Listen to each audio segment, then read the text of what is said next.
जय हिंद दोस्तों, ये वीडियो जो डिस्कशन का है वो आपको पूरा देखना है, कंप्लीट देखना है। इस वीडियो में प्रीलिम्स में जो इंपॉर्टेंट क्वेश्चन जो प्रीलिम्स में आ सकते हैं वो सारे डिस्कशन किए जाएंगे टू द पॉइंट, बिना इधर उधर की बात किए हुए सीधे क्वेश्चन आंसर डिस्कशन किए जाएंगे।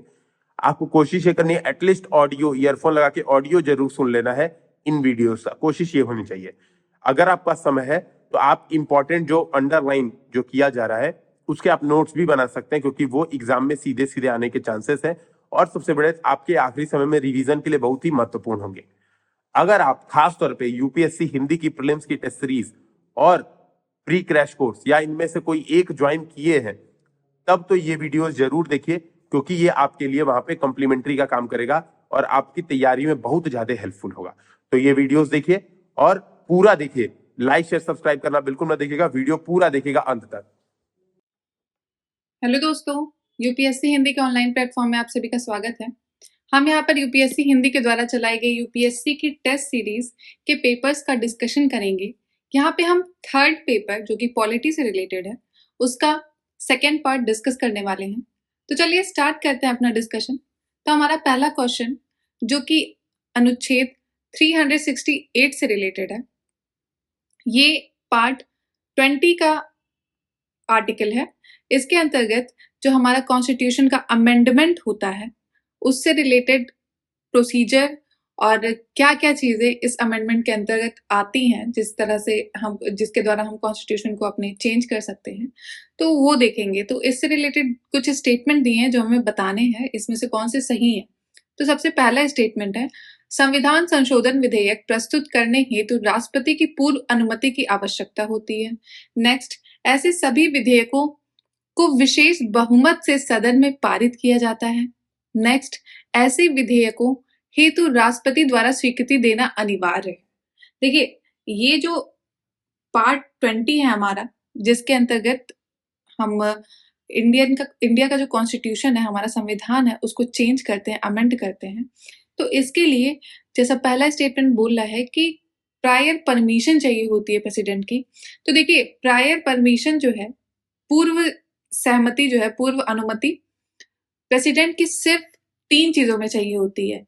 यदि अगर हम स्टेट को चेंज कर रहे हैं, स्टेट की बाउंड्री को ऑल्टर कर रहे हैं, बदल रहे हैं, ठीक है, और दूसरा मनी बिल और फिर फाइनेंस बिल, इन चीजों में अमेंडमेंट के लिए प्रायर परमिशन चाहिए होती है प्रेसिडेंट की, लेकिन आर्टिकल 368 के अंतर्गत नहीं चाहिए होती है।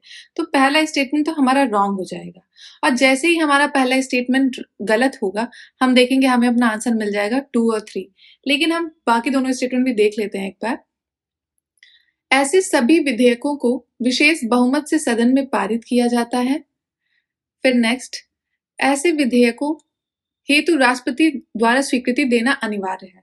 देखिए, कॉन्स्टिट्यूशन अमेंडमेंट जो होता है, जो 368 के अंतर्गत आता है, उसकी जो अनुमति है ये राष्ट्रपति नहीं रोक सकते हैं। उनको देना ही यदि दोनों सदन के द्वारा पास कर दिया गया है तो वो जो हमारे राष्ट्रपति हैं वो उसकी सहमति देंगे ही।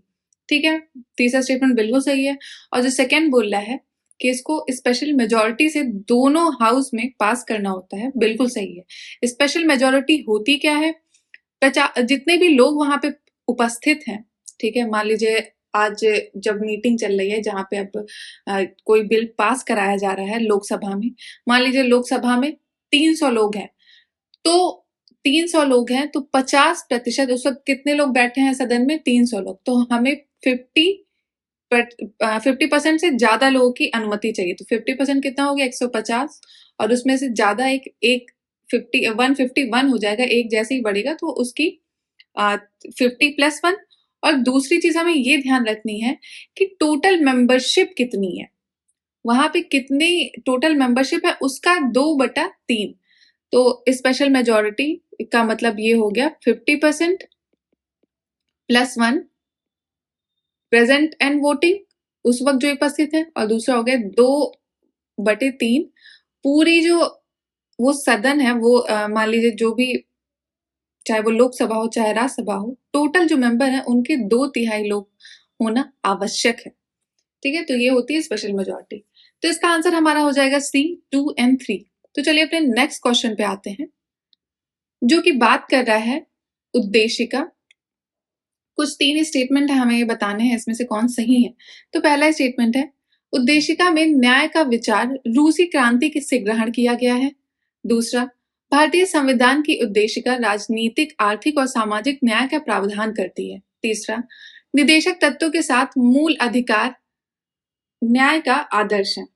ठीक है, तो ये देखिए, जो हमारा प्रियम्बल है कॉन्स्टिट्यूशन का, तो उसमें उसको हम जानते हैं, उसमें जो जस्टिस वर्ड है, जस्टिस जो आइडियल ऑफ जस्टिस है, ठीक है, वो कहाँ से लिया गया है। देखिए, हम कितने जस्टिस की बात करते हैं उसमें, सोशल, इकोनॉमिक, पॉलिटिकल, सामाजिक, राजनीतिक, आर्थिक, जो जस्टिस है, न्याय की बात इसमें की जाती है, और इसको हमने रशियन रिवॉल्यूशन से लिया है।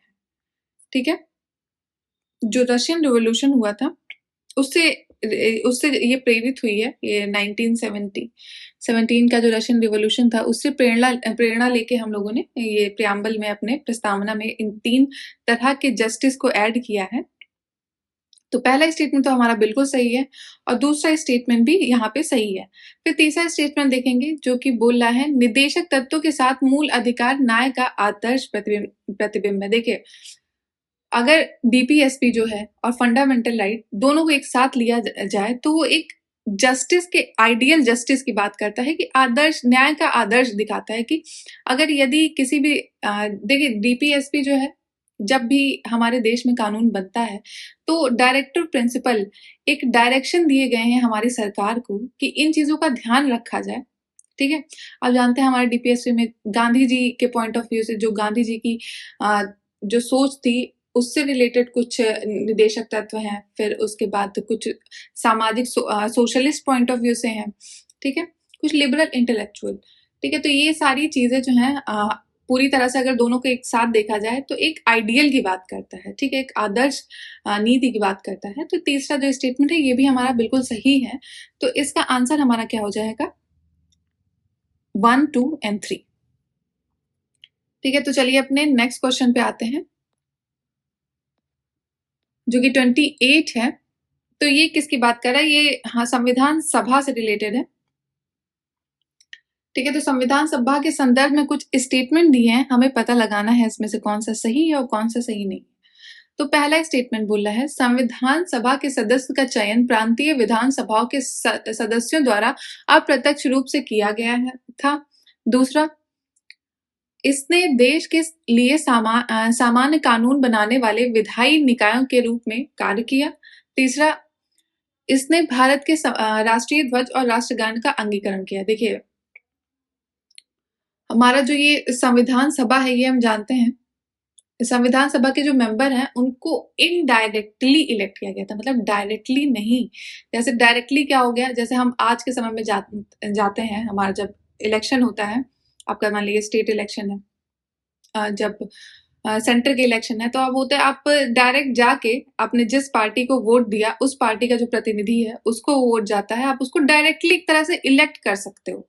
ठीक है, आप जानते हैं, चाहते हैं अगर हमारे सेंटर में जो है बीजेपी या फिर जो भी हमारा कोई भी जो नेता है, वो जिस पार्टी का हो, तो हम जाके उस पार्टी पे डायरेक्टली उस पे जाके वोट कर सकते हैं। तो ये हो गया डायरेक्ट इलेक्शन, प्रत्यक्ष रूप से इलेक्शन। ठीक है, लेकिन यदि हम कुछ लोगों को चुनते हैं, जैसे मान लीजिए आपने चयन किया कुछ लोगों का, जो कि किसी जगह से बिलोंग करते हैं, किसी पार्टी से, जो लोग मतलब किसी भी चीज से वो बिलोंग करते हैं, आपने उनको चयन किया, फिर वो लोग जाके चयन कर रहे हैं आपके जो कौन इलेक्शन, मतलब जो भी आपका जो मेन मेंबर है, जिसको, जैसे मान लीजिए हमारे प्रधानमंत्री हैं, उनको चयन करने के लिए आपने कुछ लोगों को चयन किया, वो लोग जाके उनका चयन कर रहे हैं। तो आप डायरेक्टली नहीं चयन कर पा रहे हैं, आपने कुछ लोगों को चयनित किया, जो कि अब प्रॉपर जो मेन बंदे को इलेक्ट करना है, वो लोग करेंगे, आपके द्वारा इलेक्ट किए गए लोग। समझ रहे हैं, इसमें डबल टीयर वाली बात होगी। तो वो हो गया अप्रत्यक्ष। ठीक है, ये बहुत तरीके से हो सकता है।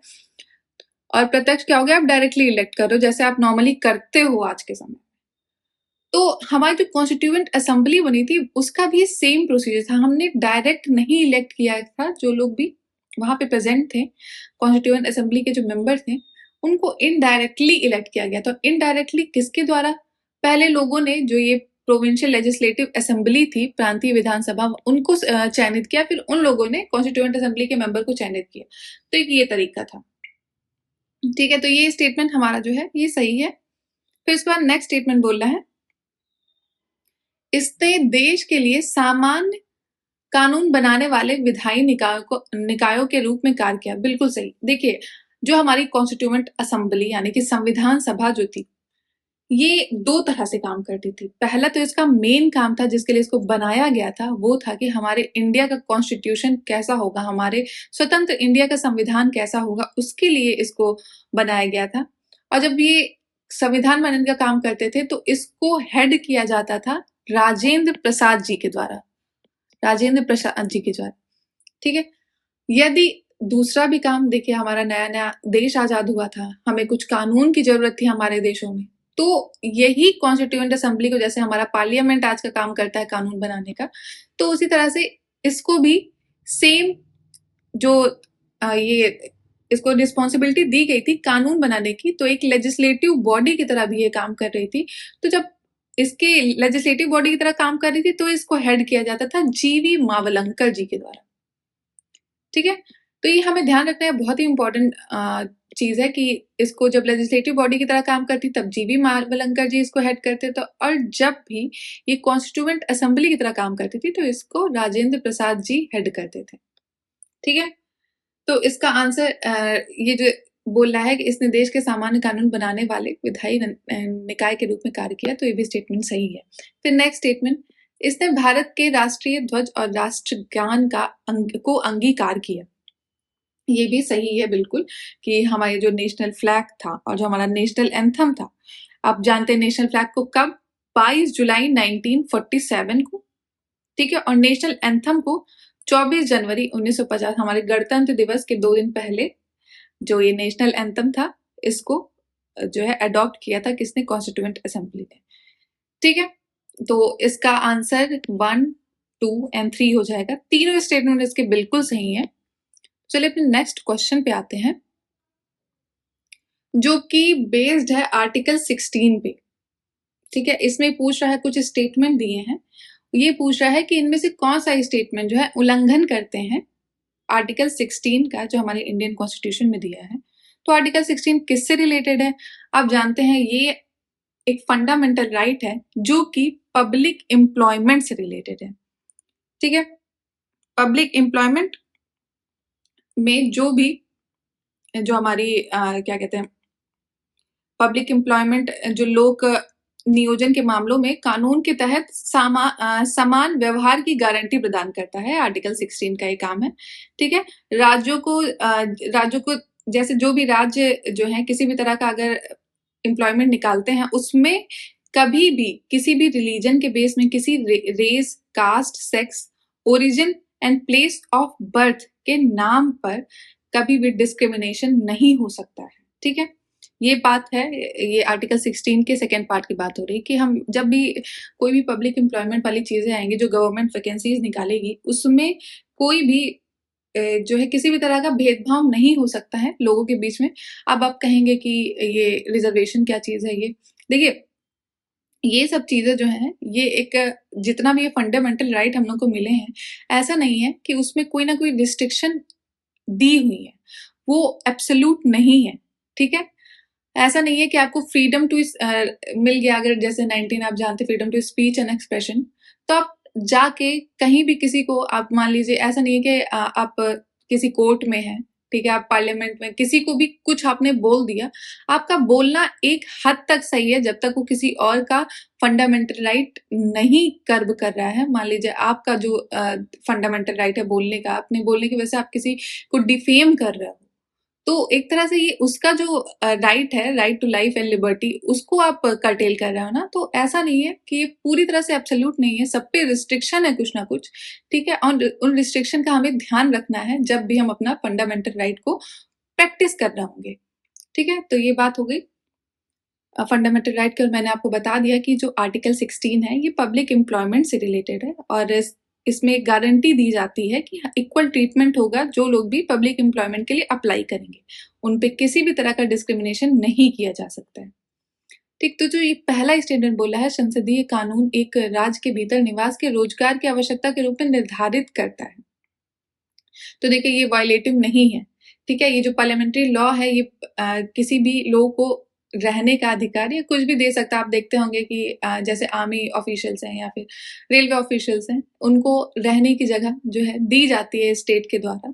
ठीक है, उनको प्रिस्क्राइब किया जाता है रेजिडेंस कहाँ पे रहना है वो। तो ये चीजें जो है आपका किसी का फंडामेंटल राइट को नहीं 16 को नहीं उल्लंघन कर रहा है। तो पहला स्टेटमेंट हमारा रॉन्ग हो जाएगा।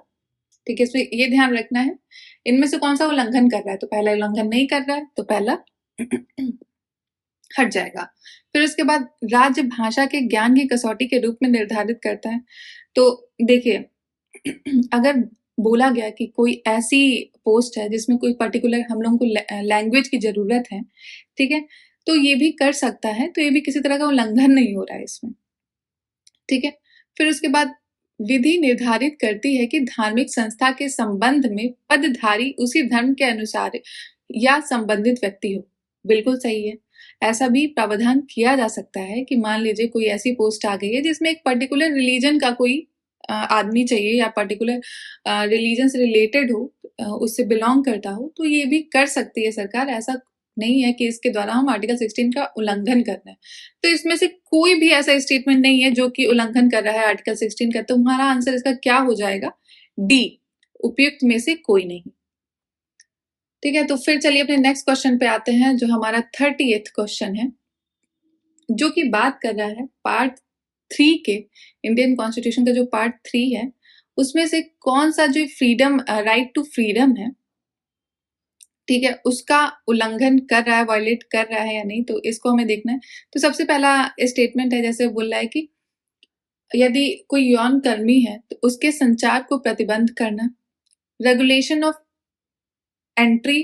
अब किसी जनजाति मान लीजिए कोई ट्राइबल इलाका है, जैसे नॉर्थ ईस्ट के बहुत सारे ट्राइबल इलाका है, हम लोग को वहां पे किसी को भी वहां पे जाने के लिए इनर लाइन परमिट लेना होता है। ठीक है, आप कोई भी बाहर का आदमी, यहाँ का आदमी, आप वहां के ट्राइबल इलाके में नहीं जा सकते हैं। ठीक है, तो इस तरह की चीजों का प्रावधान है जो दूसरा स्टेटमेंट बात कर रहा है। फिर वही तीसरा बोल रहा है कुछ क्षेत्रों में पेशेवर अपराधियों के बसने पर प्रतिबंध। तो ये भी स्टेटमेंट, पहला दूसरा तीसरा स्टेटमेंट तीनों जो है ये एक तरह से रिस्ट्रिक्शन लगाया जा सकता है। किसी भी इंसान अगर जो है अपना जो राइट टू फ्रीडम को प्रैक्टिस कर रहा है, तो उस वक्त जैसे अगर मान लीजिए यौन कर्मी है, कोई एक जगह से दूसरी जगह पे जाएगा, तो यदि सेक्स वर्कर जाएगा तो बहुत सारी जो बीमारियां होती हैं कि जैसे एड्स हो गया, HIV हो गया, तो ये सब फैलने की दिक्कत हो सकती है। तो इस तरह से उनको रिस्ट्रिक्शन लगाया जा सकता है। ठीक है, और फिर वही रेगुलेट कर कोई भी अगर ऐसा ट्राइबल इलाका है जहाँ का रिस्ट्रिक्शन है कि यहाँ के बाहर के लोग नहीं जा सकते, क्योंकि आप जानते हैं जो ट्राइबल लोग होते हैं वो बहुत सेंसिटिव होते हैं अपने एरिया को लेके, अपनी आइडेंटिटी को लेके, वो बाहर वाले लोगों को एक्सेप्ट नहीं कर पाते हैं। ठीक है, तो गवर्नमेंट उनका भी ध्यान रखते हुए ऐसे एरिया को रिस्ट्रिक्ट कर सकती है कि बाहर वाले लोग नहीं जा सकते हैं। ठीक है, तो ये भी किसी तरह का उल्लंघन नहीं कर रहा है। फिर वही तीसरा, कुछ क्षेत्रों में पेशेवर अपराधियों के बसने पर प्रतिबंध। तो ये भी सही है, ये भी किसी तरह का इस तरह के रिस्ट्रिक्शन लगाए जा सकते हैं। तो इसका भी आंसर हो जाएगा उपयुक्त में से कोई भी नहीं। इसमें से कोई भी जितनी भी चीजें दी हुई हैं ये वायलेट नहीं कर रहे हैं। देखिए, ये जो सबसे पहला बात कर रहा है कि ये जो रिस्ट्रिक्शन, जो सेक्स वर्कर इधर से उधर जाते हैं, तो ये एक बॉम्बे हाईकोर्ट ने जजमेंट दिया था। ठीक है, उन्होंने ये बताया था कि जो विक्टिम है वो ट्रांसमिट कर सकता है कुछ भी डिजीज, तो फिर इसलिए उन पे जो है रिस्ट्रिक्शन लगाया जा सकता है उनके फ्रीडम ऑफ मूवमेंट पे। तो ये जो कि आर्टिकल 19 के अंतर्गत आता है। ठीक, तो ये चीज आपको समझ में आ गई होगी। तो चलिए अपने नेक्स्ट क्वेश्चन पे आते हैं, जो कि कुछ एक्ट दिए हुए हैं। ठीक है, जो हमारे इंडियन कुछ एक्ट हैं, तो हमको ये पता करना है कि ये जो एक्ट है ये फंडामेंटल राइट जो है उनको इन्फोर्स करते हैं कि नहीं। ठीक है, हमारा जो फंडामेंटल राइट आते हैं पार्ट 3 में, तो उपयुक्त अधिनियमों में से किन अधिनियमों का उद्देश्य भारतीय संविधान के अंतर्गत प्रदत्त मूल अधिकारों को प्रवर्तित करना है। ठीक है, तो पहला बोल रहा है कि वन्य जीव अधिनियम 1972, वाइल्ड लाइफ प्रोटेक्शन एक्ट 1972। अब जानते हैं ये जो वाइल्ड लाइफ प्रोटेक्शन एक्ट है, हमारा जो फंडामेंटल राइट है पार्ट 3 है, वो कहीं पर भी वाइल्ड लाइफ प्रोटेक्शन एक्ट से रिलेटेड बातें नहीं करता है। ठीक है। जो इन्वायरमेंट प्रोटेक्शन ये सब चीजें हैं, ये किस में आती हैं? ये आती हैं हमारी फंडामेंटल ड्यूटी में आती हैं, और डीपीएसपी में भी आता है कि हमारा इन्वायरमेंट को प्रोटेक्ट करने का चीज, लेकिन ये फंडामेंटल राइट में नहीं आता है। ठीक है, तो ये आपको जब पता चल गया फंडामेंटल राइट में नहीं आता है, तो पहला स्टेटमेंट तो अपने आप ही आप कट कर देंगे। तो आपके पास कितने स्टेटमेंट बचेंगे? 2 स्टेटमेंट बचेंगे, और इन 2 स्टेटमेंट में आप देखेंगे 2 और 3 तो दोनों में कॉमन है। तो आपको समझ में आएगा 2 और 3 तो है। आप ऑप्शन के द्वारा मैं बता रही हूँ कि किस तरह से देखना है, और साथ ही साथ आप पढ़ेंगे तो भी आपको पता चल जाएगा। जैसे सिविल अधिकारी संरक्षण अधिनियम, ठीक है, protection of civil right act 1955। तो ये जो है ये वाले एक्ट के थ्रू हम क्या होता है कि जो अनटचेबिलिटी है, आप जानते हैं आर्टिकल 17 के अंतर्गत आता है। तो लोगों का जो सिविल राइट है, ठीक है, जैसे आप जानते हैं ये जो अनटचेबिलिटी बहुत समय से प्रैक्टिस की जाती है लोगों के बीच में, छुआछूत वाली दिक्कत, तो उसको ये कानूनी रूप से जो है इसको अस्पृश्यता का जो है इसको अंत करता है। ये जो आर्टिकल, जो फंडामेंटल राइट का जो आर्टिकल है, ठीक है, और इसका जो एक्ट है, ये जो सिविल अधिकार संरक्षण अधिनियम, ये इसी को प्रोटेक्ट करता है। तो ये आ गया हमारे फंडामेंटल राइट के अंदर। तो हमारा दूसरा तो रहेगा आंसर, और वही तीसरा देखेंगे जो कि निशुल्क और अनिवार्य बाल शिक्षा अधिकार अधिनियम 2009। ये भी आप जानते हैं हमारा जो आर्टिकल 21A है, ठीक है, जो कि चिल्ड्रन के फ्री और कंपलसरी एजुकेशन की बात करता है। तो इसको किस तरह से जो एक्ट बनाया गया 2009 का, वो उसके थ्रू इसको प्रैक्टिस किया जाता है। तो ये भी आंसर सही है, 2 और 3 तो होगा। फिर वही चौथा देखते हैं जो कि बोल रहा है राष्ट्रीय सुरक्षा अधिनियम, यानी कि नेशनल सिक्योरिटी एक्ट। तो ये पूछा है, देखिए जो नेशनल सिक्योरिटी एक्ट है, इसको जो है 1980 में पार्लियामेंट ने इम्प्लीमेंट किया था। तो इसका मेन काम है जो आर्टिकल 22 है, ठीक है, कोई भी इंसान को अगर अरेस्ट किया जा रहा है, ठीक है, उसको डिटेन किया जा रहा है, तो उस इंसान के पास एक पावर वो होना चाहिए, कोई गिरफ्तार उसको अगर कर रहा है तो उसके पास एक राइट दिया गया है एनएसए एक्ट के अंतर्गत, ताकि वो अपने आप को जो है इससे बचा सके। ठीक है, कोई भी आर्बिट्रेरी लॉ इसके ऊपर ना इम्प्लीमेंट हो जिसकी वजह से उसका जो फ्रीडम है उसको कर्टेल किया जा सके। तो इसका जो चौथा आंसर है ये भी सही हो जाएगा। तो इसका आंसर हो जाएगा 2, 3 और 4। ठीक है, ये तीनों जो एक्ट हैं ये फंडामेंटल राइट से कहीं ना कहीं से रिलेटेड है। तो इसका आंसर हो जाएगा बी। तो चलिए अपने नेक्स्ट क्वेश्चन पे आते हैं, जो बात कर रहा है चीफ इलेक्शन कमिश्नर, मुख्य निर्वाचन आयुक्त से रिलेटेड। तो कुछ प्रावधान है उनको हमें देखना है। पहला स्टेटमेंट बोला है संविधान के मुख्य निर्वाचन आयुक्त को सेवानिवृत्ति के पश्चात सरकार द्वारा अन्य किसी नियुक्ति से वर्जित किया गया है। दूसरा, वेतन और व्यय भारत की संचित निधि पर भारित होती है। तीसरा, सीईसी को कार्यालय की सुरक्षा प्रदान की गई है। देखिए, ये जो हमारे चीफ इलेक्शन कमीशन है, इनको जो थर्ड स्टेटमेंट बोल रहा है कि उनका जो कार्यकाल है उसका उनको सिक्योरिटी ऑफ टेन्योर दिया गया, क्योंकि आप जानते हैं इलेक्शन कमीशन कितना इंपॉर्टेंट बॉडी है, उसका फ्री और फेयर काम करना बहुत जरूरी है। क्योंकि हमारे जो पॉलिटिकल पार्टी अगर थोड़ा सा भी बायसनेस होगी इलेक्शन कमीशन में, तो कहीं ना कहीं से जो पॉलिटिकल पार्टीज हैं उनका फेवर करेंगे, और हमारी जो लोकतंत्र है, डेमोक्रेसी के लिए बहुत ही बड़ा खतरा होगा। ठीक है, तो इसका जो सिक्योरिटी ऑफ टेन्योर इनको दिया जाता है, थर्ड स्टेटमेंट तो बिल्कुल सही है, क्योंकि आप जानते हैं कि इनको नॉर्मली बाकी जो कॉन्स्टिट्यूशनल पोस्ट है, तो ये उसकी तरह ही इनका नहीं है कि इनको अगर रिमूव करना है तो जैसे सुप्रीम कोर्ट का जज का रिमूवल होता है, आप जानते हैं कितना डिफिकल्ट होता है ये रिमूवल, सेम उसी ग्राउंड पे इनको भी रिमूव किया जा सकता है। और ये जानते हैं ये कितनी कॉम्प्लिकेटेड चीज है, आप सुप्रीम कोर्ट के जज को रिमूव करना, तो सेम इनका भी वही प्रोसीजर है। तो एक तरह से इनको सिक्योरिटी ऑफ टेन्योर दिया जाता है, किसी के भी प्लेजर में काम नहीं करते हैं। आप जानते हैं कि कुछ कुछ पोस्ट होती हैं जो कि प्रेसिडेंट के, अगर मान लीजिए प्रेसिडेंट को के हिसाब से ही, और प्रेसिडेंट का मतलब हो गया काउंसिल ऑफ मिनिस्टर। ठीक है, तो जब भी काउंसिल ऑफ मिनिस्टर को सही नहीं लगा, प्रेसिडेंट से बोल के उनकी पोस्ट को हटा सकते हैं। लेकिन चीफ इलेक्शन कमीशन के साथ ऐसा नहीं है।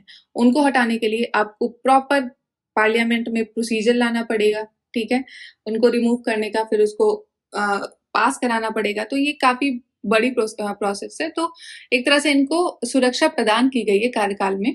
और वही पहला स्टेटमेंट बोल रहा है जो कि संविधान के मुख्य निर्वाचन आयुक्त के सेवानिवृत्ति के पश्चात सरकार अन्य किसी नियुक्ति से विवर्जित किया गया। देखिए ऐसा कुछ नहीं है, जो चीफ इलेक्शन कमिश्नर है ये अपनी रिटायरमेंट के बाद और भी कई जगह पे काम कर सकते हैं, उस पे कोई भी इनको रोकथाम नहीं है।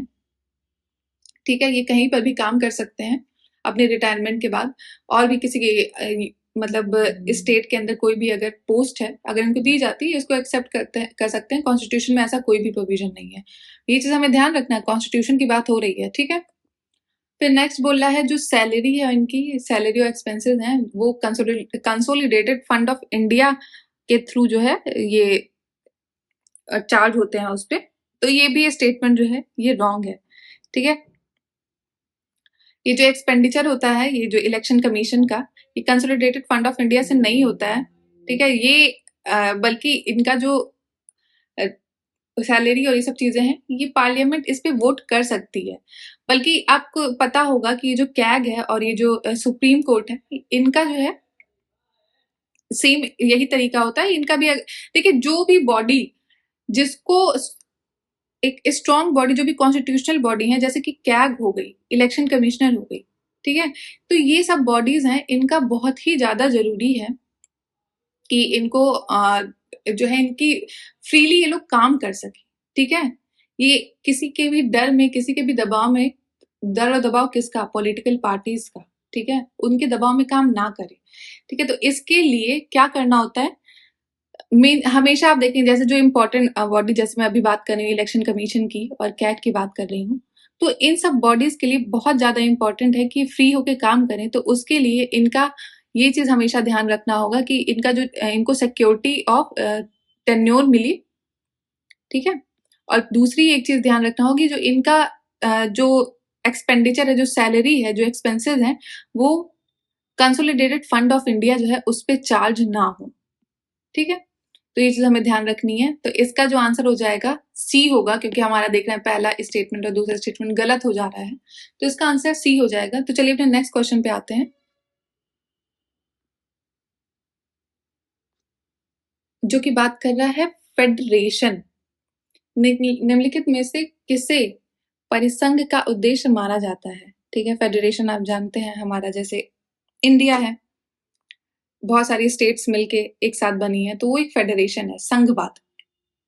तो संघवाद जो है सरकार की एक प्रणाली है जिसमें सत्ता केंद्रीय प्राधिकरण और देश के विभिन्न घटक इकाइयों के मध्य विभाजित होती है।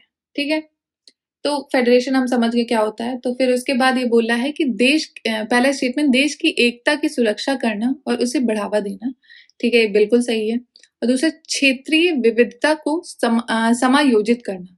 तो ये दोनों काम है किसके, फेडरेशन के।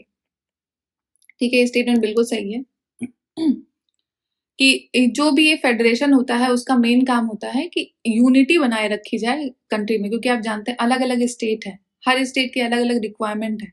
ठीक है, अलग अलग उनकी बोली भाषा है, तो एक तरह से अलग अलग चीजों को अपनी अलग पावर दी जाए उनके अकॉर्डिंग। साथ ही साथ यूनिटी भी उन सब में मेंटेन रहे जो कि हमारे इंडिया को स्ट्रांग बनाएगा। तो ये काम तो फेडरेशन का होता ही है। ठीक है, तो पहला जो स्टेटमेंट ये बोला है बिल्कुल सही है। वहीं दूसरा स्टेटमेंट देखें जो कि रीजनल डाइवर्सिटी को अकोमोडेट करने की बात हो रही है, तो बिल्कुल सही बात है। अलग अलग जो डाइवर्सिटी के लोग हैं उनको एक साथ रखना, उनका समायोजन करना ही मेन उद्देश्य होता है किसी भी फेडरेशन का। तो इसका आंसर 1 और 2 दोनों हो जाएंगे।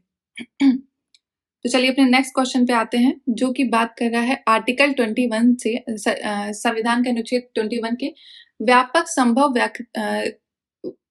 संभव व्याख्या की गई है। इस संदर्भ में निम्नलिखित में से कौन सा अधिकार अनुच्छेद 21 में सम्मिलित है। ठीक है, तो सबसे पहला इसमें जो बोल रहा है शस्त्र रखने का अधिकार। देखिए आपको ये देखते ही समझ में आ जाएगा इंडिया में हम लोगों को कोई भी ऐसा अधिकार नहीं है, ठीक है, जो कि हमें आर्म कैरी करने के लिए जो है राइट देता है। तो ऐसा कोई भी अधिकार नहीं है। तो पहला तो आप देखते ही समझ जाएंगे। तो जैसे ही आप पहले समझ जाएंगे, देखिए कि इंडिया में नहीं, लेकिन यदि हम यूएसए से कंपेयर किया जाए, ठीक है, यूएसए में है लोगों के पास, वहां पे आप देखते हैं कि सबके पास जो है शस्त्र रखने का, आर्म का, अपनी प्रोटेक्शन के लिए, पर्सनल प्रोटेक्शन के लिए सबको दिया जाता है, जिसकी वजह से आप देख रहे हैं वहाँ पे कितनी दिक्कतें होती हैं। आम आए दिन देखा जाता है किसी ने इसको मार दिया। तो ये मेनली वहाँ पे सबके पास आर्म रखने का अधिकार है। तो इंडिया में ऐसा कोई अधिकार नहीं है।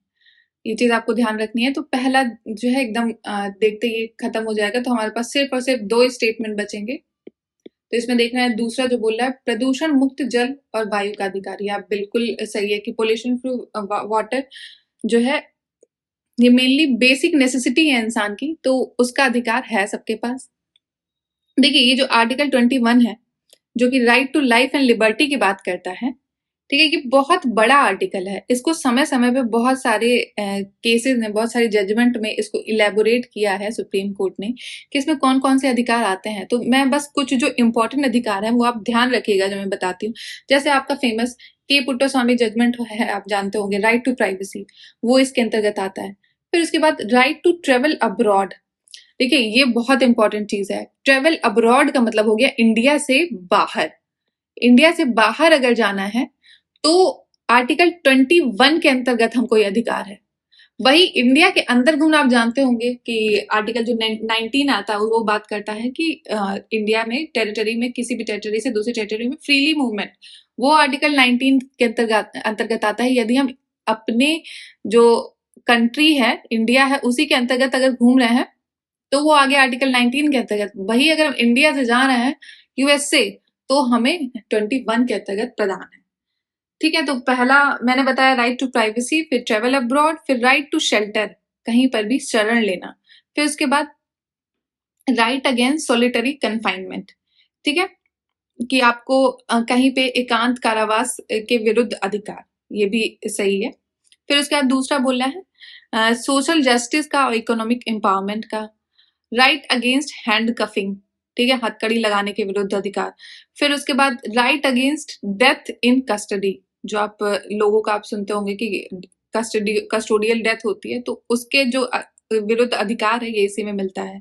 फिर उसके बाद जो बहुत इंपॉर्टेंट है, ये चीज आप सुनिएगा, कि जो मृत्यु दंड है उसके विरुद्ध विलंबित अगर हो रहा है उसमें, जैसे मान लीजिए अगर किसी का अगर मृत्यु दंड दिया गया उनको कि डेट दी गई है 10 तारीख की, तो उनकी जो डेट है 10 से 20 नहीं की जा सकती, क्योंकि आप जान रहे हैं उस पीरियड में वो इंसान ऑलरेडी मेंटल हरासमेंट से गुजर रहा होता है कि उसको मृत्यु दंड दिया गया है, और आप उसको डिले करते जाओगे तो उसकी जो आप मेंटल सिकनेस है उसको और बढ़ाते जाओगे। तो ये इसके भी खिलाफ जो अधिकार है वो आर्टिकल 21 के अंतर्गत ही आता है, ठीक है। और मेडिकल कंसल्टेशन से रिलेटेड, फिर कल्चरल हेरिटेज जो है उनको प्रोटेक्ट करना, ठीक है, सांस्कृतिक विरासत को। और फिर उसके बाद अगर कोई प्रत्येक बच्चे के पूर्ण विकास का अधिकार, ठीक है, ये बात हुई। और फिर राइट टू एजुकेशन, ये भी इसके अंतर्गत आता है। और ये जो सबसे पहले हमारा कौन सा अधिकार था, ये जल और वायु के अधिकार, ये भी प्रदूषण मुक्त जल और वायु का अधिकार, ये भी आर्टिकल 21 के अंतर्गत आगे आता है। तो बहुत सारे अधिकार आपको ध्यान रखने हैं, कभी भी आ जाए एग्जाम में कि किसके अंतर्गत आता है, तो ये चीज आपको थोड़ी बहुत आइडिया मिल गया होगा आई थिंक। तो चलिए इसका आंसर क्या हो जाएगा हमारा, 2 and 3A। फिर चलिए अपने नेक्स्ट क्वेश्चन पे आते हैं, जो कि बात कर रहा है भारतीय संविधान के अनुच्छेद 13 में विधि शब्द के अंतर्गत निम्नलिखित में से कौन से सम्मिलित है। देखिए विधि शब्द जो है लॉ, देखिए चाहे ये फंडामेंटल राइट हो चाहे डीपीएसपी हो, आप देखते होंगे उसका जो सबसे पहला आर्टिकल है वो डिफाइन करता है कि लॉ शब्द जो फंडामेंटल राइट के अंतर्गत आएगा, क्योंकि सबसे ज्यादा कोई वर्ड आता है जितने भी ये जो राइट्स हैं उनके, तो लॉ आता है कि कोई भी law which is inconsistent to this, वो जो है नलिफाइड हो जाएगा। तो ये आपने देखा होगा हर आर्टिकल में ऐसे लिखा रहता है। तो ये लॉ जो है ये क्या चीज होती है, कौन से लॉ की बात कर रही होती है, तो ये बहुत इंपॉर्टेंट है जानना। तो जो आर्टिकल 13 है जो कि फंडामेंटल राइट के अंतर्गत जितनी भी जगह लॉ वर्ड मेंशन है उनकी बात कर रहा है, तो वो लॉ के अंतर्गत कौन कौन से लॉ आते हैं। देखिए उसके अंतर्गत सारे लॉ जो कि कोई भी अगर मान लीजिए जो कॉन्स्टिट्यूशन के अंतर्गत दिए हुए हैं, और यदि कोई लेजिस्लेटिव बनाता है, मान लीजिए हमारा संविधान, ये क्या कहते हैं, कोई लॉ अगर लेजिस्लेटिव है, माने कि पार्लियामेंट में अगर लॉ बना दिया गया, कोई ऑर्डिनेंस आ गया, ठीक है, ऑर्डिनेंस जो अध्यादेश जारी करते रहते हैं हमारे प्रेसिडेंट और गवर्नर, फिर कोई ऑर्डर हो गया, कोई लॉ हो गया, बाई लॉ हो गया, कोई रूल रेगुलेशन हो गई, कोई नोटिफिकेशन ऐसा निकाल दिया गया जो कि सरकार के द्वारा निकाला जा रहा है, ठीक है, वो कहीं ना कहीं, चाहे वो स्टेट गवर्नमेंट हो चाहे वो सेंटर हो, वो अगर निकाल नहीं है ऐसा कोई लॉ, तो वो सारी के सारी जो लॉज हैं वो आर्टिकल 13 के विधि के अंतर्गत आते हैं। तो इसका जो पहला बोल रहा है कि अध्यादेश, तो ये तो मैंने बताया कि अगर कोई अध्यादेश आ रहा है तो वो भी उसी के अंतर्गत आएगा। और वही दूसरा बोला है प्रत्यायोजित विधान, यानी कि डेलीगेटेड लेजिस्लेशन, तो ये भी सरकार ही निकालती है, तो ये भी इसके अंतर्गत आएगा। फिर सरकारी आदेश, यानी कि गवर्नमेंट ऑर्डर, तो ये सारी चीजें इसके अंतर्गत आती हैं। 1, 2, 3 इसका आंसर हो जाएगा। देखिए जितने भी लॉज हैं जो कि सरकार बना रही है प्रत्यक्ष रूप से अप्रत्यक्ष रूप से, तो वो सब के सब जो लॉ वर्ड है आर्टिकल 13 के अंतर्गत आएंगे, और जब भी वो किसी फंडामेंटल राइट को वायलेट करेंगे तो वो निरस्त कर दिए जाएंगे। तो ये चीज आपको ध्यान रखनी है। ये हमने आर्टिकल 13 के लॉज की बात की। तो चलिए अपने नेक्स्ट क्वेश्चन पे आते हैं, जो कि 36 क्वेश्चन है, जो कि बात कर रहा है यदि एक ऐसा ये संविधानवाद के बारे में बात कर रहा है। संविधानवाद क्या होता है? कॉन्स्टिट्यूशनलिज्म। देखिए कॉन्स्टिट्यूशनलिज्म को आप कॉन्स्टिट्यूशन नहीं समझेंगे, जो हमारा संविधान लिखा है वो नहीं समझेंगे, ये थोड़ा सा अलग है जो हमारा कॉन्स्टिट्यूशन है। देखिए कॉन्स्टिट्यूशनलिज्म यानी कि संविधानवाद का मतलब ये है कि कोई भी गवर्नमेंट जो है, कोई भी सरकार जो है, उसकी पावर जो होंगी, उसके पास जो राइट होगा, उन पे कहीं ना कहीं रूप से कोई ना कोई लिमिटेशन रहेंगी। ऐसा नहीं है कि उनके पास कोई राइट है, वो अपने राइट को एकदम इतना अधिकार नहीं कि वो कोई भी चीज जो उनको मन में आए वो ऐसे कर लें। कहीं ना कहीं उनके ऊपर जो उनके जो अधिकार हैं, सरकार के जो अधिकार हैं, उनपे किसी ना किसी रूप में लिमिटेशन रहेंगे। तो मेनली ये वर्ड जो है लिमिटेशन से रिलेटेड है, सरकार की पावर पे, गवर्नमेंट की पावर पे। तो देखिए इसकी डेफिनेशन क्या है? यह एक ऐसा सिद्धांत को संदर्भित करता है जिसके अनुसार सरकार के अधिकार एक मूलभूत विधि द्वारा उत्पन्न और सीमित होते हैं। ठीक है, मूलभूत विधि द्वारा उत्पन्न और सीमित होते हैं। ठीक है, तो इसका क्या आंसर हो जाएगा? हमारा सबसे पहला ए इसका आंसर हो जाएगा। ठीक है, फिर बस आपको बस इतना ध्यान रखना है, कॉन्स्टिट्यूशनलिज्म का मतलब सिर्फ यही होता है कि लिमिटेड गवर्नमेंट। ठीक, तो चलिए अपने नेक्स्ट क्वेश्चन पे आते हैं, जो कि भारतीय संविधान के अनुच्छेद 19 के अंतर्गत प्रदान किए गए 6 अधिकारों के संदर्भ में निम्नलिखित कथनों पर विचार करना है। तो इसमें से निम्नलिखित कथन देखें। तो पहला कथन बोल रहा है, ये केवल राज्य की कार्रवाई के विरुद्ध, ना कि निजी व्यक्ति के विरुद्ध जो है ये दिए जाते हैं, उपलब्ध हैं। फिर ये केवल नागरिकों को उपलब्ध है, लेकिन विधिक संस्थाओं को और विदेशियों को उपलब्ध नहीं है। देखिए ये जो आर्टिकल 19 है, जिसमें हमें 6 राइट दिए गए हैं, freedom of speech and expression, फिर कॉन्फ्रेंस का, असेंबली का, ठीक है, एसोसिएशन का, यूनियन बनाने का, मूवमेंट का, तो ये जो सारे ये जो अधिकार हमको दिए गए हैं, जैसे पहली बात बोल रहा है कि यह केवल राज्य की कार्रवाई के विरुद्ध, ना कि किसी निजी व्यक्ति के लिए। देखिए जो हमें ध्यान रखना है, ये जो जितने भी आर्टिकल हैं फंडामेंटल राइट, ये मेनली जो है किसी भी संदेश, मान लीजिए आप पहला हो गया article freedom of speech and expression की बात हुई, तो वो ऐसा नहीं है, वो मेनली सरकार के लिए आप कुछ भी बोल सकते हैं। ठीक है, राज्य के अगेंस्ट मिलता है, ना कि आप, ऐसा नहीं कि आप प्राइवेट इंडिविजुअल किसी भी पर्टिकुलर कोई बंदे को जाके आप कुछ भी बोल दे रहे हैं, तो ऐसा नहीं है। वो फ्रीडम, अभी मैंने आपको बताया कि जो हमारा ये जो फ्रीडम, जितनी भी फंडामेंटल राइट है, वो आपको तभी प्रदान है जब आप किसी और का फंडामेंटल राइट को जो है दिक्कत में नहीं डाल रहे। ठीक है, सिंपल सी बात है। तो जो पहला बोल रहा है, ये राज्य के विरुद्ध होते हैं, ना कि प्राइवेट इंडिविजुअल के, बिल्कुल सही है। फिर उसके बाद बोल रहा है, ये अवेलेबल होते हैं सिर्फ सिटीजन को, नॉट किसी फॉरेनर और किसी लीगल एंटिटी को नहीं होते हैं, तो ये भी बिल्कुल सही है। अब मैंने आपको शुरू में ही बताया था कि कुछ आर्टिकल जो है जो कि सिर्फ सिटीजन ऑफ इंडिया को है, और कुछ इंडियन और फॉरेनर को दोनों को प्रोवाइड है। ठीक है, तो ये आर्टिकल 19 जो है वो भी आपको ध्यान रखना है, ये सिर्फ और सिर्फ सिटीजन्स के लिए है। तो इसका आंसर हो जाएगा सी 1 and 2 ओनली। तो चलिए अपने नेक्स्ट क्वेश्चन पे आते हैं, जो कि भारत के संविधान के अंतर्गत राज्य की नीति के निर्देशक तत्वों में से निम्नलिखित का उल्लेख नहीं है। देखिए, पहला बोल रहा है शिक्षा के प्रारंभिक चरण में मातृभाषा में शिक्षा के लिए पर्याप्त सुविधा प्रदान करना। देखिए, ये जो पहली बात कर रहा है, ये किसी डीपीएसपी में तो ये चीज मेंशन नहीं है, लेकिन यही चीज मेंशन है कहाँ पर, एक आर्टिकल है हमारा जो कि मदर टंग में कोई भी जो एजुकेशन वो प्रोवाइड की जा सकती है। कौन से आर्टिकल की बात कर रहा है? 350 का ए आर्टिकल है, उसकी ये बात कर रहा है, लेकिन ये बीपीएसपी में नहीं है। तो पहला स्टेटमेंट हमारा अपने आप गलत हो जाएगा।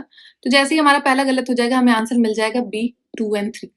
तो 2 आप देख रहे हैं, मादक पेय का ये जो उपभोग का प्रतिषेध करना, ठीक है।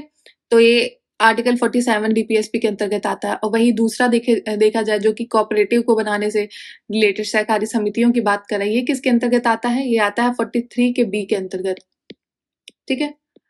और इसका वही चौथा जो है, फिर से ये बात कर रहा है, ये ऐसे आर्टिकल की बात कर रहा है जो कि डीपीएसपी में नहीं है, जनजाति जो हमारी जो शेड्यूल्ड ट्राइब है, ठीक है, उनसे रिलेटेड है। तो ये जो है ये हमारे 335 आर्टिकल के अंतर्गत आता है, ठीक है।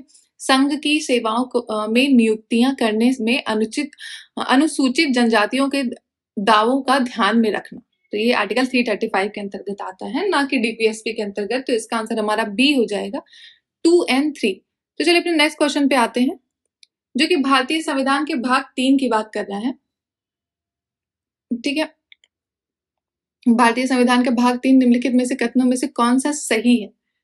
तो ये भी आपको सिर्फ ये रटने वाला ही क्वेश्चन है, मतलब इसमें बहुत ज्यादा डीपली डिस्कशन की जरूरत नहीं है। तो पहला बोल रहा है, जब राज्य एकाधिकार के रूप में व्यापार, व्यवसाय, उद्योग की सेवा संचालित करता है तो आपत्ति व्यय नहीं की जा सकती है। तो ये तो देखिए पहला स्टेटमेंट इसका बिल्कुल सही है कि इसमें से कौन सा सही की बात कर रहा है, जो पार्ट 3 से रिलेटेड है। तो आप कहीं पर भी ट्रेड और बिजनेस ये सब कर सकते हो, उसमें स्टेट जो है ये क्या कहते हैं, ये जो स्टेट है ऑब्जेक्शन नहीं कर सकता है। तो पहला स्टेटमेंट सही है। वही बाकी देखा जाए जो कि बोला अनुच्छेद 29(2) इसके अंतर्गत जो मूल अधिकार है समग्र रूप से समुदाय को दिया गया है और ना कि व्यक्ति को, ये बिल्कुल सही है।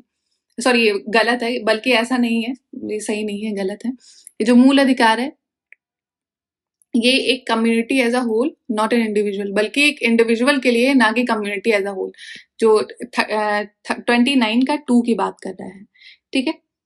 ये 29 का 2 किससे रिलेटेड है? ये जो एजुकेशनल इंस्टीट्यूशन होती हैं उसमें जो सरकारी जो एड दी जाती है, जो स्टेट उनको एड प्रदान करती है, तो एजुकेशनल इंस्टीट्यूशन से रिलेटेड है। तो ये स्टेटमेंट हमारा रॉन्ग हो जाएगा। वही अगर तीसरा देखे, जो मूल अधिकार के भाग 3 के अंतर्गत अनुच्छेद 17 स्वनिष्पादन योग्य नहीं है, रॉन्ग, ठीक है। फिर वही ये देखें, अनुच्छेद 24 के तहत 14 वर्ष से कम आयु के बच्चों को नियोजन पे पूर्ण प्रतिबंध आरोपित किया गया है, ये भी बिल्कुल गलत है। इसका हमारा आंसर हो जाएगा ए। फिर उसके बाद 40th क्वेश्चन देखें, जो कि बात कर रहा है, भारत में सरकार की संसदीय प्रणाली विद्यमान है क्योंकि, देखिए पार्लियामेंट्री सिस्टम जो है उससे रिलेटेड इसमें कुछ पॉइंट दिए हुए हैं। तो पार्लियामेंट्री सिस्टम के कुछ फीचर हैं। तो पहला स्टेटमेंट इसका बोल रहा है, मंत्रिपरिषद सामूहिक रूप से लोकसभा के प्रति उत्तरदायी रहता है। ये स्टेटमेंट हमारा बिल्कुल सही है, ठीक है। हमारा जो लोकसभा है, जो काउंसिल ऑफ मिनिस्टर है, उनकी कलेक्टिव रिस्पॉन्सिबिलिटी होती लोकसभा को, ठीक है, जो कि मेन फीचर होता है, पार्लियामेंट्री फीचर है पार्लियामेंट्री सिस्टम का। और वही दूसरा बोल रहा है, केंद्र और राज्य के मध्य शक्तियों का विभाजन होना, division of power between centre and state, ठीक है, ये भी है। लेकिन ये जो चीज है, ये मेन फीचर किसका है? देखिए, आप कभी भी आए पार्लियामेंट्री सिस्टम और जो है दूसरा प्रेसिडेंशियल सिस्टम, तो आप हमेशा आप यूएसए को इंडिया से कंपेयर करिए, तो आपको तुरंत आंसर मिल जाएगा। जैसे यूएसए में देखेंगे अलग अलग स्टेट हैं, ठीक है, सारे स्टेट को जो है स्टेट मेनली वहां पे ज्यादा पावरफुल होती है इन कंपैरिजन टू सेंटर, ठीक है। वही इंडिया की बात करें तो यहाँ पे सेंटर जो है ज्यादा स्ट्रॉन्ग है अगर हम स्टेट से देखा जाए। तो दूसरा जो है, ये जो सेपरेशन ऑफ पावर की बात करें, division of power central state की, इंडिया में भी है, लेकिन हमारा सेंटर जो है वो ज्यादा स्ट्रांग है, ठीक है। तो ये मेनली वहां की बात कर रहा है, ये यूएसए में जो डिवीजन ऑफ पावर की बात कर रहा है। तो ये पार्लियामेंट्री सिस्टम के नहीं, ये प्रेसिडेंशियल सिस्टम का सीन है, तो फिर ये जो है गलत हो जाएगा। फिर वही तीसरा बोल रहा है, मंत्री विधायक और कार्यपालिका दोनों का सदस्य होता है। बिल्कुल सही, आप जानते हैं जो हमारा काउंसिल ऑफ मिनिस्टर है वो लेजिस्लेचर के साथ साथ एग्जीक्यूटिव का भी पार्ट होता है। तो 1 और 3 दोनों सही हो जाएंगे। आप जैसे ही हमारा दूसरा गलत होगा आपको ये मिल जाएगा आंसर। वही तीसरा देखेंगे, मंत्रिमंडल की अध्यक्षता राष्ट्राध्यक्ष करता है, ठीक है। देखिए ऐसा जरूरी नहीं है, ये चीज मतलब प्रेसिडेंशियल सिस्टम में भी ये चीज होती है, पार्लियामेंट्री सिस्टम का ये फीचर नहीं है। तो हमारा इसका आंसर हो जाएगा 1 और 3। तो चलिए अपने नेक्स्ट क्वेश्चन पे आते हैं। जो भारत और अमेरिका के जो संघीय व्यवस्था है उनके मध्य में निम्नलिखित अंतरों पर विचार कीजिए। इंडिया और यूएसए का जो फेडरेशन है, तो भारत और अमेरिका संघ दोनों राज्यों के मध्य समझौतों का परिणाम है। ये स्टेटमेंट आप देखना है, बिल्कुल गलत है। इंडिया जो है, इंडिया में बल्कि जो अमेरिका है वहां पे बहुत सारी स्टेट एक साथ आई हैं, उन्होंने एग्रीमेंट बनाया कि चलो हम एक सेंटर को बनाते हैं, लेकिन स्टेट जो है हमेशा ज्यादा स्ट्रांग रहेगा। वो उनके बीच में ऐसा हुआ था, समझौते का परिणाम था सेंटर, बट हमारे वहां ऐसा नहीं था। हमारे पास सेंटर पहले था, बाद में जो स्टेट है उन सबको इंक्लूड किया गया है उसमें, लेकिन ऐसा नहीं था कि स्टेट आके बना रही है सेंटर को। तो पहला स्टेटमेंट रॉन्ग हो तो हमारा सी कट गया। फिर नेक्स्ट बोला, अमेरिका की संघीय प्रणाली के विपरीत भारतीय संघीय प्रणाली राज्यों के मध्य समानता के सिद्धांत पर आधारित है, ठीक है। तो ये जो इसका दूसरा स्टेटमेंट ये जो बोल रहा है कि सॉरी, ये जो विपरीत, ये जो भारतीय संविधान के मध्य समानता का सिद्धांत है, तो ये भी स्टेटमेंट इसका रॉन्ग हो जाएगा। ऐसा नहीं है, यूएसए का जो फेडरल सिस्टम है ये उसकी प्रॉपर्टी है, ना कि इंडिया की, ठीक है। वहां पे आप जानते हैं वहां की जो हर एक स्टेट है वहां पे इक्वालिटी, जो भी सीनेट है वहां पे सबको दो लोगों का पार्टिसिपेशन होता है। बल्कि हमारी इंडिया का वही देखा जाए, चाहे लोकसभा है चाहे राज्यसभा है, तो हर स्टेट का जो रिप्रेजेंटेशन है वो अलग अलग है, वहां की जनसंख्या के बेस पे है, ठीक है। जैसे कि आप देखेंगे उत्तर प्रदेश है, यहाँ की जनसंख्या बहुत ज्यादा है, तो उनका जो रिप्रेजेंटेशन है हमारे उसमें लोकसभा में, तो उनका रिप्रेजेंटेशन ज्यादा है। वही अगर स्मॉल स्टेट से देखा जाए, और वही यूएसए में देखे तो सारी स्टेट का रिप्रेजेंटेशन सेम है, तो ये डिफरेंस हो गया। तो दूसरा स्टेटमेंट भी हमारा यहाँ पे रॉन्ग हो जाएगा। फिर हमारा तीसरा स्टेटमेंट, भारत की अवशिष्ट शक्तियां संसद में निहित है, जबकि अमेरिका में अवशिष्ट शक्तियां राज्य में निहित है। ये बिल्कुल सही है। हमारे पास जो क्या कहते हैं रेजिडुअरी पावर है वो हमारे संसद में, पार्लियामेंट को मिलती है, बल्कि अगर अमेरिका को देखें वहां पे रेजिडुअरी पावर किसको मिलती है, स्टेट्स को। तो थर्ड स्टेटमेंट इज राइट, तो हमारा आंसर बी हो जाएगा। तो चलिए नेक्स्ट क्वेश्चन पे आते हैं, जो कि बात करें निम्नलिखित में से किसे संविधान के अनुच्छेद 22 के तहत गिरफ्तारी का निरोध में विरुद्ध संरक्षण प्राप्त नहीं है। तो आप जानते हैं एनिमी एलियन, जो कि हमारे जो दुश्मन राष्ट्र हैं, ठीक है, उनकी बात हो रही है। दुश्मन राष्ट्र आप जानते हैं, तो उन्हीं को ये चीज जो आर्टिकल 22 के अंतर्गत प्रोटेक्शन नहीं प्राप्त है, बाकी सबको प्राप्त है। तो इसका आंसर हो जाएगा बी। तो चलिए अपने नेक्स्ट क्वेश्चन पे आते हैं, जो कि बात कर रहा है, हाँ, जो कि कुछ काउंसिल एक्ट, देखिए बिल्कुल रटने वाला क्वेश्चन है। इसमें कुछ आपको, आपने अगर ये एक्ट पढ़े होंगे तो उनसे रिलेटेड कुछ स्टेटमेंट दिए हुए हैं, तो हमको बस पता लगाना है कौन सा स्टेटमेंट सही है और कौन सा नहीं। तो इसमें अगर देखा जाए, जो भारतीय परिषद अधिनियम 1861 है, इसमें अप्रत्यक्ष निर्वाचन का तत्व प्रचलित किया गया था। देखिए ये नहीं है, ये गलत है, ये 61 का ये पार्ट नहीं है। तो पहला तो ये रॉन्ग हो जाएगा। पहला रॉन्ग होते ही हमारे पास आंसर बचेगा 2 और 3, ठीक है। ये दोनों चीजें जो चार्टर एक्ट है उनसे रिलेटेड ये दिए हुए हैं, ये सही है। तो फिर आप देख लीजिए, ये बिल्कुल आपको रटने वाला क्वेश्चन है। आप एक काम करिएगा, कभी भी ये जो एक्ट हैं जितने हैं जो हमारे 1773 से आते हैं लास्ट तक, तो उनका एक जो है प्रॉपर आप इसको बहुत कायदे से रटिए, क्योंकि इससे रिलेटेड क्वेश्चन हर बार आते हैं एग्जाम में, ठीक है। चलिए नेक्स्ट क्वेश्चन पे आते हैं, जो कि बात कर रहा है कैट, केंद्रीय प्रशासनीय न्यायाधिकरण, ठीक है, सेंट्रल एडमिनिस्ट्रेटिव ट्राइब्यूनल जो है उससे रिलेटेड ये बात कर रहा है। देखिए सेंट्रल एडमिनिस्ट्रेटिव ट्राइब्यूनल होता क्या है, इसको बनाया गया था 1985 में। ये किसके अंतर्गत आता है, आर्टिकल 323 के ए के अंतर्गत आता है, जिसका मेन काम होता है कि जो हमारी सर्विसेज हैं, आप जानते हैं सेंट्रल सर्विसेज हैं, जैसे कि यूपीएससी हो गया, आप जानते हैं, तो इनसे रिलेटेड अगर रिक्रूटमेंट में, सर्विस में अगर कोई भी दिक्कतें आती हैं, कोई भी कंप्लेन है, कोई भी डिस्प्यूट है, तो उनको ये ट्राइब्यूनल देखेगा और ये ट्राइब्यूनल जो है उनसे रिलेटेड जो भी चीजें करनी है, मतलब एक तरह से ये ट्राइब्यूनल न्यायाधिकरण का काम करता है कि अगर उससे रिलेटेड कोई डिस्प्यूट आता है, ये जो हमारी जितनी भी सेंटर की सर्विसेज हैं, ठीक है, एग्जाम्पल मैंने दिया आपको यूपीएससी।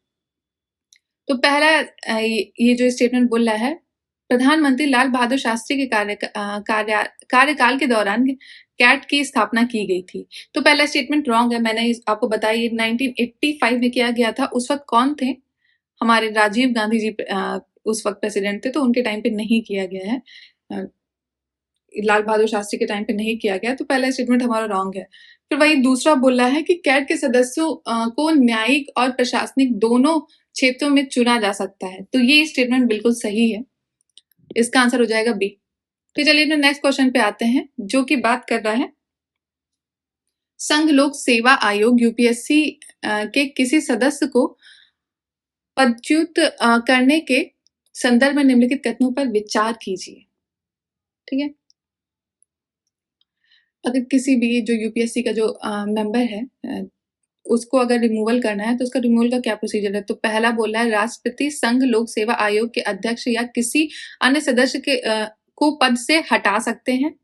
ठीक है, फिर उसके बाद नेक्स्ट है, हालांकि यह अनिवार्य है कि राष्ट्रपति मामले की जांच के लिए इसे सर्वोच्च न्यायालय से संबंधित करें। देखिए बिल्कुल सही है, प्रेसिडेंट के पास पावर होती है कि ये जो यूपीएससी के जो चेयरमैन है और बाकी जो मेंबर है ऑफिस के, उनको रिमूव कर सकता है।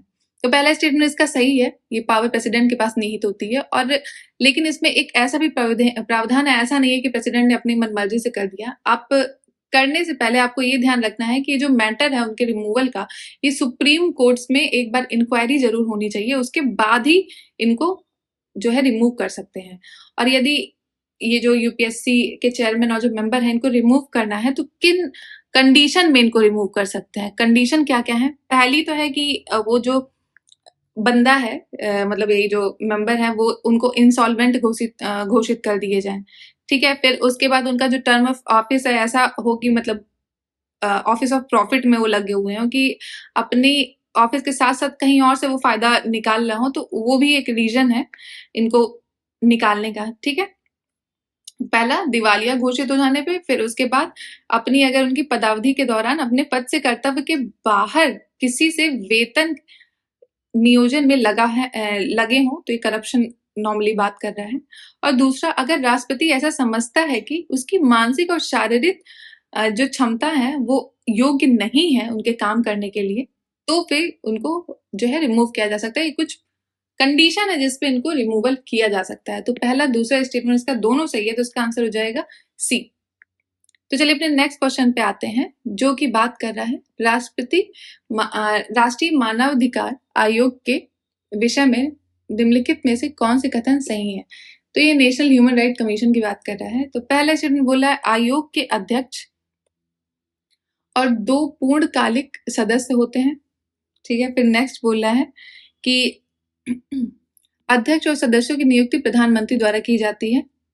फिर नेक्स्ट, अध्यक्ष और सदस्यों का कार्यकाल 6 वर्ष एवं 70 वर्ष की आयु का होता है। देखिए ये प्रॉपर ये जो क्वेश्चन है ना, ये आपको नेशनल ह्यूमन राइट कमीशन जो है उसका रट्टा मारना है, आप उसको देखिए जाके, और सिर्फ ये रटने वाला है। तो इसके जो तीनों जो स्टेटमेंट ये जो दिए हुए हैं ना, सारे के सारे गलत हैं, तो इसका जो आंसर हो जाएगा हमारा डी हो जाएगा, उपयुक्त में से कोई भी नहीं। 1 2 3 तीनों रॉन्ग है, तो ये बिल्कुल रटने वाला था। तो चलिए अपने नेक्स्ट क्वेश्चन पे आते हैं, जो कि बोल रहा है फाइनेंस कमीशन से रिलेटेड है। फाइनेंस कमीशन आप जानते हैं किसके अंतर्गत आता है, आर्टिकल 280 के अंतर्गत आता है कॉन्स्टिट्यूशन ऑफ इंडिया के। ये एक क्वाजाई जुडिशियल का मतलब ये हो गया कि जो एक जुडिशरी जो काम करती है, ठीक है, न्यायिक जो न्यायिका वाला चीज है वो इसके अंतर्गत उसकी भी क्वाजाई का मतलब हो गया अर्ध, ठीक है, आधा मेनली इसका जो काम है ये अर्ध न्यायिक यानी कि क्वाजाई जुडिशियल, आधा जो है जुडिशरी वाला काम है, बाकी दूसरा जो आधा है कोई और तरीके का होगा। तो ये बिल्कुल स्टेटमेंट सही है फाइनेंस कमीशन से रिलेटेड। तो पहला बोला वित्त आयोग का अर्ध न्यायिक निकाय है। फिर सेकंड, वित्त आयोग में एक अध्यक्ष और 4 अन्य सदस्य होते हैं जिन्हें राष्ट्रपति द्वारा नियुक्त किया जाता है, ठीक है। ये दूसरा स्टेटमेंट भी इसका बिल्कुल सही है। एक इसमें मेन जो है चेयरमैन होता है, बाकी 4 जो है अन्य सदस्य होते हैं। फिर नेक्स्ट बोल रहा है वित्त आयोग के अध्यक्ष और सदस्य पुनर्नियुक्ति के पात्र होते हैं। देखिए बिल्कुल सही है। ये जो फाइनेंस कमीशन है इनके जो चेयरमैन होंगे और जो फाइनेंस बाकी जो मेंबर हैं ये लोग रीअपॉइंटमेंट इनका किया जा सकता है, ठीक है। ऐसा नहीं है कि एक बार इनको करने के बाद इनको रीअपॉइंटमेंट नहीं हो। तो ये आता है आर्टिकल 280 के अंतर्गत। तो पहला, दूसरा, तीसरा स्टेटमेंट इसका दोनों सही है, तो इसका आंसर हो जाएगा डी। चलिए जो नेक्स्ट क्वेश्चन पे आते हैं जो कि बात कर रहा है केंद्रीय सूचना आयोग के संदर्भ में निम्नलिखित कथनों पर विचार कीजिए।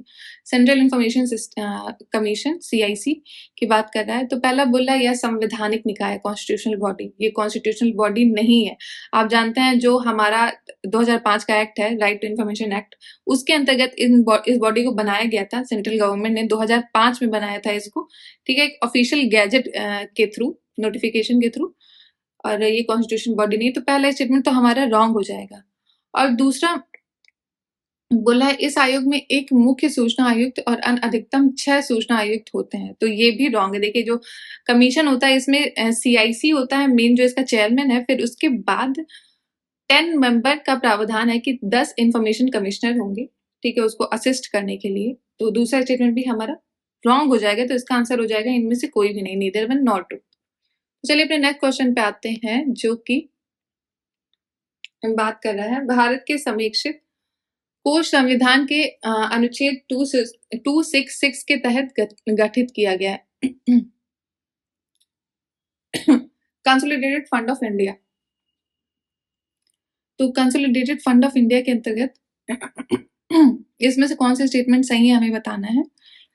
तो ये देखिए, ये जो कंसोलिडेटेड फंड ऑफ इंडिया है इसको किया गया है 266 आर्टिकल पार्ट 1 के अंतर्गत इसको बनाया गया है कॉन्स्टिट्यूशन का, ना कि पार्ट ये जो 2 लिखा है। तो ये चीज गलत हो जाएगी, पहला स्टेटमेंट हमारा गलत हो जाएगा। तो हमारे पास कौन से स्टेटमेंट बचेंगे, बी और सी, इनमें से हमको देखना है। फिर बोल रहा है इसका मतलब 2 और 3 तो बिल्कुल सही है। फिर वही अगर चौथा देखा जाए, आकस्मिक निधि का उपयोग सभी अप्रत्याशित खर्चों को पूरा करने के लिए किया जाता है। यानी कि कंटिजेंसी फंड जो है इसको कोई भी अनफोर्सीन एक्सपेंडिचर है उसके लिए ही यूज किया जा सकता है। तो ये भी स्टेटमेंट चौथा सही है। मेनली जो ये जो कंटिजेंसी फंड जो होता है इसका होता है कि कभी भी ऐसी कोई सिचुएशन आ गई जिसका पहले से ही नहीं था, कि मतलब अंदेशा नहीं था कि ऐसा आने वाला है, तो ये अनफोर्चुनेट सिचुएशन के लिए होता है। तो ये चौथा भी स्टेटमेंट हमारा सही है। और दूसरा जो बोल रहा है दूसरा तीसरा तो सही है। आप अगर ऑप्शंस देखेंगे तो आपको समझ में आ जाएगा। तो इसका आंसर हो जाएगा C, 2, 3 and 4। फिर नेक्स्ट बोल रहा है राष्ट्रीय अन्वेषण अभिकरण NIA, नेशनल इन्वेस्टिगेशन एजेंसी जो है इसने कॉन्स्टिट्यूट किया गया है। इसको किसके अंतर्गत, NIA एक्ट 2008 है उसके अंतर्गत इसको बनाया गया है। ये एक स्टैट्यूटरी बॉडी है, ठीक है। और फिर ये एक वैधानिक निकाय है। तो पहला स्टेटमेंट इसका सही हो जाएगा। फिर नेक्स्ट बोल रहा है यह आतंकवाद से संबंधित अपराधों की जांच करता है और उस पर मुकदमा करता है। तो ये भी स्टेटमेंट सही है। इसका मेनली इसको इसी के लिए बनाया गया था कि जो टेररिज्म एक्टिविटी है उनको कैसे इन्वेस्टिगेट करना है। और फिर थर्ड बोल रहा है NIA के पास केवल भारत में अपराधों की जांच करने की शक्ति। देखिए ऐसा नहीं है, इनके पास भारत में भी है और साथ ही साथ अगर बाहर से भी रिलेटेड कोई ऐसा ऑफेंस है जहाँ के इंटरनेशनल ट्रीटी के थ्रू, और भी जैसे बहुत सारी इंटरनेशनल ट्रीटी जो है चाहे वो बायलेटरल हो चाहे वो मल्टीलेटरल हो, इंडिया ने साइन कर रखी है कि उसकी जांच अगर बाहर जाके भी करनी हो तो ये कर सकता है, ये अधिकार है NIA के पास। तो तीसरा स्टेटमेंट हमारा रॉन्ग होगा। तीसरा रॉन्ग होते ही हमारे पास आंसर बचेगा A, 1 and 2। तो ये हमारा डिस्कशन यहीं पे एंड होता है। Thank you so much for watching. जय हिंद, जय भारत।